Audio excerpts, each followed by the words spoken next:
तर सुरेश दस साहेब सध्या आपल्या समोर आहेत. तर आता स्टेटमेंट केलं तर लगेच म्हणजे सौरभ सोनवणे हे काय आरोपी लगेच होऊ शकत नाहीत.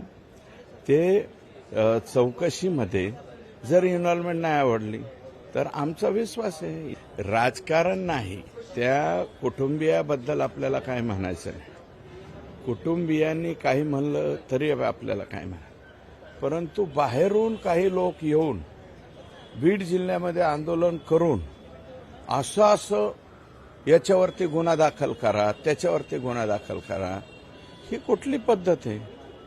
अरे, ज्या बिचाऱ्याचा अंत झालेला आहे, अतिशय चुकीच्या पद्धतीने त्याला मारलंय, त्याला न्याय द्यायचं बघा ना.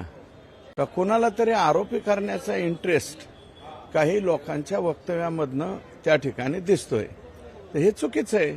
घुले खून प्रकरणामध्ये जो आरोप केला जातोय तो खरं तर चुकीचा आहे. कोणीही अशा पद्धतीचा आरोप करून कोणावर जेलमध्ये पाठवायचं काम करू नये असं या ठिकाणी आमदार सुरेश दस यांनी सांगितलेलं आहे. Cameraman SM. चंद्रशेखर भांगे, लोकशाही न्यूज, मुंबई. लोकशाही मराठी ऐका, पहा, जागरूक रहा.